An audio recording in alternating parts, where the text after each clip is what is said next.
Today's just an update video on how my dream pond is going. For those of you that don't know, this is an 8 metre by 8 metre pond. It's a complete DIY setup. I built my own bog filters, intake bay, and it has a 16 metre long stream. There is a video on the cost breakdown and a playlist that shows how the pond was built, so I'll link them both in the description. G'day, my name is Kev. The aim of my channel and website is to help people build and maintain ponds and water gardens without spending a fortune.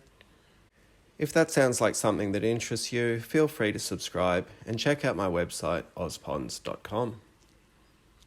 So I thought I'd just cruise around the pond and filters, get some footage, and talk a little bit about how things are progressing. I'll talk a bit about how the filters are going, what the maintenance has been like, and whether killing my back building this thing was worth it. So this is the pond's second summer. The water quality's very clear. However, it is a natural body of water with no chlorine, etc. Just bacteria breaking down materials and keeping the water clean, clear and healthy. Everything that falls inside the pond will break down inside the pond. The intake bay and bog filters will capture some of the debris, but small lightweight particles still pass through and settle in the deeper parts of the pond. So when you start mucking around and chasing fish, you'll stir up all these small bits of organic waste. Obviously, the more organic waste you can remove from the pond, the less will get kicked up when you're in there thrashing about. I'm very lazy, so I've only vacuumed the pond maybe 6 or 7 times in the 18 months I've been running. I find very little gets stirred up when I'm in there, just leisurely floating around, but the kids chasing fish and tadpoles will make it impossible to see underwater. The good thing is that even after they've stirred it up, it quickly returns to clear due to the circulation and filters. I find that after an hour or two, the water's crystal clear again. I actually don't mind the kids churning it all up, as it helps all that stirred up sediment get pulled into the intake bay and then circulated through the bog filters or the high flow filter at the start of the stream. This is the intake bay the next day after the kids have been burning around in the pond with their mates. You can see a heap of sediment has been sucked in. The really small stuff would have moved through the rock and pebble and been sucked up by the pumps, but there's still a good amount here sitting on the surface of the pebble. Rather than get out the pond vac, I just use a pool skimmer net to churn it all up and remove as much as I can. This footage is sped up quite a lot, but you can see how the amount of debris is being reduced and removed from the pond with the net. And here's how it looks after I netted it. Much better. So far my maintenance on the bog filters has been pretty much the same as the intake bay. I'm still yet to do a full drain and flush. Both filters were designed and built so that they can be easily completely drained and flushed out. But they're both teeming with life, and the water quality inside the pond and even inside the bog filters themselves is pretty awesome, I think. On the rare occasion that I actually have the pond vac out, I have sucked up any heavier sediments that are trapped inside the half pipe that's buried under the rock and the pebble.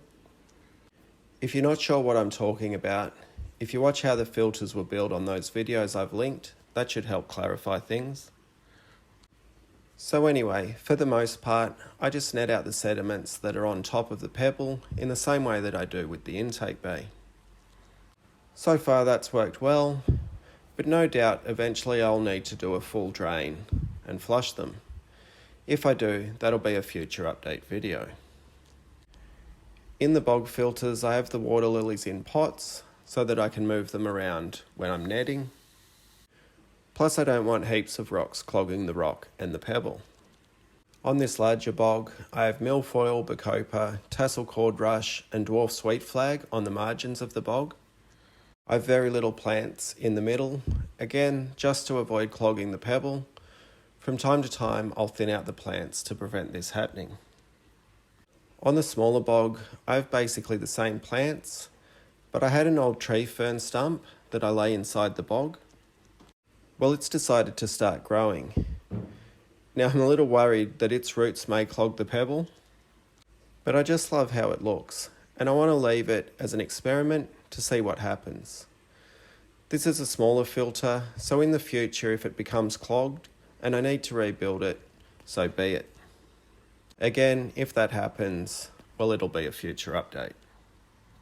I don't have too many plants inside the pond. I like the open water, but over in this corner I have some water fringe and a tropical water lily. All the marginals and the water fringe are planted into the pebble, the lily's in a pot. Even though the pond is in full sun, there's very little string algae growth. Lots of information online will say that a pond in full sun will grow tons of algae and you need to add a ton of plants. In my experience, if you get the biological filtration dialed in, that won't be an issue. Last summer, as the pond was maturing, we had times when there was plenty of algae growth. This here is the current status of my bog filter on my newest pond. On a new pond, this is totally normal and it doesn't bother me. I know that once the right balance is found, the algae will disappear. There are some products and bacteria I like to use to help the pond along, and if you're interested, you can find them in the description and on my website.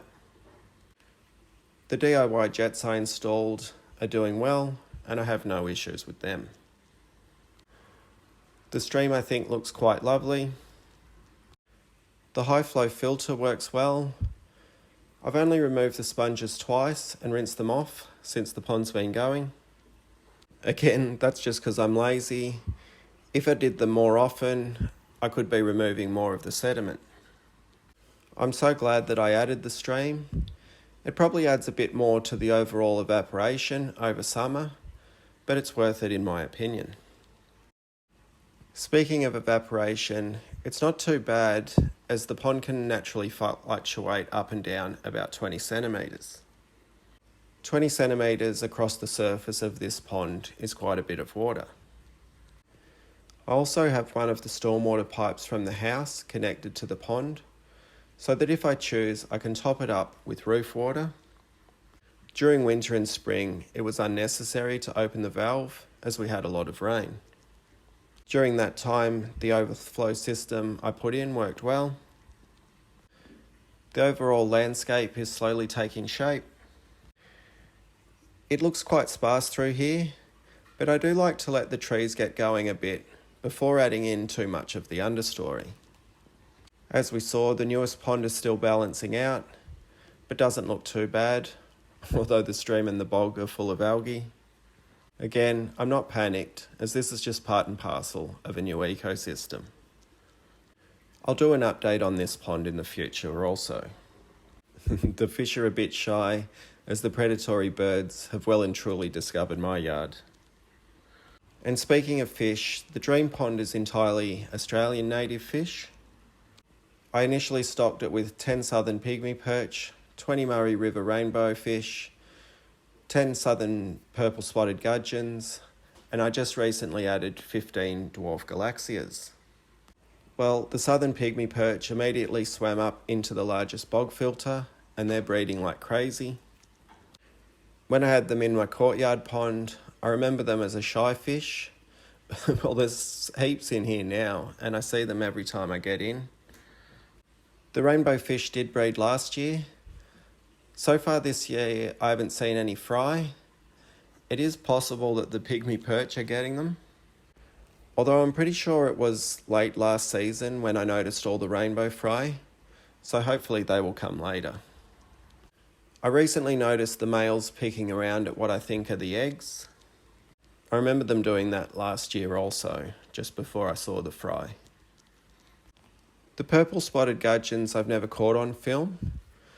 Last year I thought I saw one, and now I'm doubting myself. The dwarf galaxias I haven't captured since putting them in, so I'm not sure how they're doing. I'm still toying with the idea of adding a larger predator like a bass or a cod, but I really want the rainbows to breed more before doing that.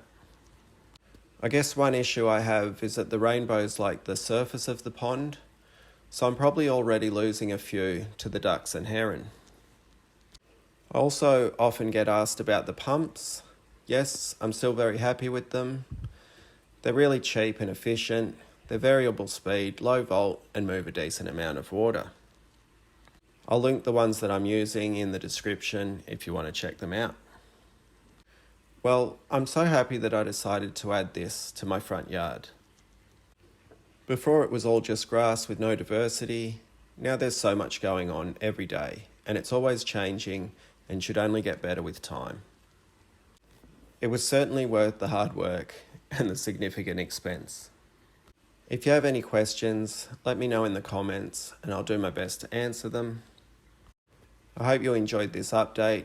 If you did, feel free to tickle the thumbs up button. Thanks for watching. See ya.